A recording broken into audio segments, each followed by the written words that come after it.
Get ready for more gun control. I'm Brian Lilley with TheRebel.Media. The Liberals promised more gun control in the last election, and now that we have our hands on the ministerial mandate letters, the letters that Trudeau has given to his cabinet ministers outlining their job descriptions, well, we know gun control is key to his plan.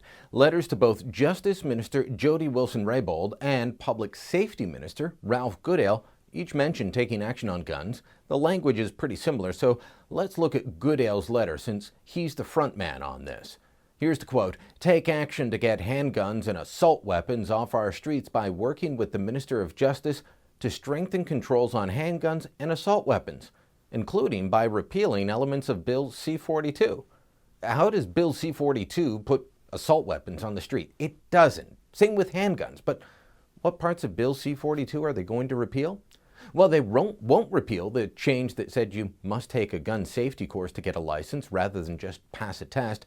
That course is still going to be mandatory. And they won't repeal changes on who can be banned from owning firearms, but they will change and repeal the parts of the law that made life easier for law-abiding gun owners to transport their firearms to the range or the hunt camp.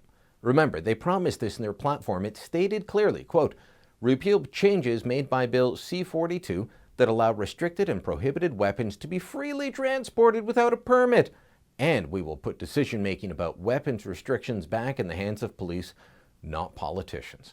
Okay, a couple of points here. One, they're not allowed to freely transport without a permit now under Bill C-42's passage. It combined two existing permits. It cut down paperwork for the people least likely to commit gun crimes.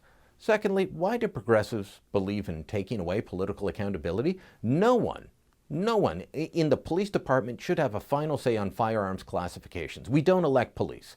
Now, what other changes can we expect? Well, the Liberal platform also promised to modify the membership of the Canadian Firearms Advisory Committee to include knowledgeable law enforcement officers, public health advocates, representatives from women's groups, and members of the legal community.